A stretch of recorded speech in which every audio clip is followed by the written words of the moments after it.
ನೋಡಿ, ಈ ರೋಡ್ ರೇಜ್ ಪ್ರಕರಣಗಳು ಸಿಕ್ಕಾಪಟ್ಟೆ ಆಗಿತ್ತಲ್ಲ. ಶಾಲಾ ಮಕ್ಕಳು ಭಯ ಹುಟ್ಟೋ ರೀತಿಯಲ್ಲಿ ಆರಿಂದ 8 ಜನ ಸೇರ್ಕೊಂಡ್ಬಿಟ್ಟು ಪಾಪ ಶಾಲಾ ಬಸ್ ಮೇಲೆ ಎಲ್ಲ ಹೊಡೆದಾಕಿದ್ರು ಗ್ಲಾಸನ್ನೆಲ್ಲ.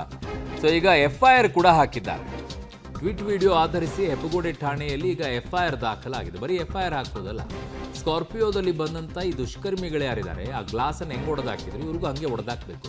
KS01 MB 5796 ನಂಬರ್ನ ಸ್ಕಾರ್ಪಿಯೋ ಕಾರದು ಬಸ್ನ ಕಿಟಕಿಯನ್ನು ಒಡೆದು ಅಟ್ಟಹಾಸವನ್ನು ಮೆರೆದಿದ್ರು. ಮಕ್ಕಳಿಗೆ ತೊಂದರೆ ಆಗಿತ್ತು, ಗಾಬರಿ ಆಗೋಗ್ಬಿಟ್ಟಿದ್ರು ಪಾಪ ಅವರು. ಸಾಮಾಜಿಕ ಜಾಲತಾಣದಲ್ಲಿ ಇದು ಪೋಸ್ಟ್ ವೈರಲ್ ಆಗಿತ್ತು.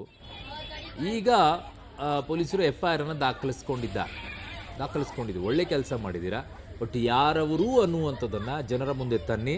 ಅವ್ರಿಗೇನು ಪಾಠ ಕಲಿಸ್ಬೇಕು ಪಾಠ ಸರಿಯಾಗಿ ಕಲಿಸಿ. ಇಲ್ಲಿ ಕಾಣಿಸ್ತಾ ಇದೆ ನೋಡಿ, ಇದೇ ಸ್ಕಾರ್ಪಿಯೋ. ನಿಮ್ಗೆ ಗೊತ್ತಿರೋ ಇವ್ರು ಎಲ್ಲೆಲ್ಲಿ ಹೋಗ್ತಾರೆ ಅಲ್ಲಲ್ಲಿ ಇಂಥದಕ್ಕೆ ಆ್ಯಕ್ಚುಲಿ ಬಹಿಷ್ಕಾರ ಹಾಕಬೇಕಾಗಿರೋದು. ಇಂಥವರಿಗೆ ಅಲ್ಲಿ ಯಾವುದೋ ಯಾದಗಿರಿಯಲ್ಲಿ ಬಹಿಷ್ಕಾರ ಹಾಕಿದ್ರಲ್ಲ, ಅದಕ್ಕೆಲ್ಲ ಬಹಿಷ್ಕಾರ. ಆ್ಯಕ್ಚುಲಿ ಇಂಥವರಿಗೆ ಬಹಿಷ್ಕಾರ ಹಾಕಬೇಕಾಗಿರೋದು. ಇವ್ರು ಯಾವ್ದಾದ್ರು ಅಂಗಡಿಗೆ ಹೋದರೆ ನಿನಗೇನು ಕೊಡಲ್ಲ ನಡಿ ಅಂತ ಹೇಳಬೇಕು. ಇಂಥವ್ರ ಮುಖ ನೋಡಿ ಇಟ್ಕೊಳ್ಬೇಕು, ಅಲ್ಲಿ ಫೋಟೋ ಹಾಕ್ಕೋಬೇಕು.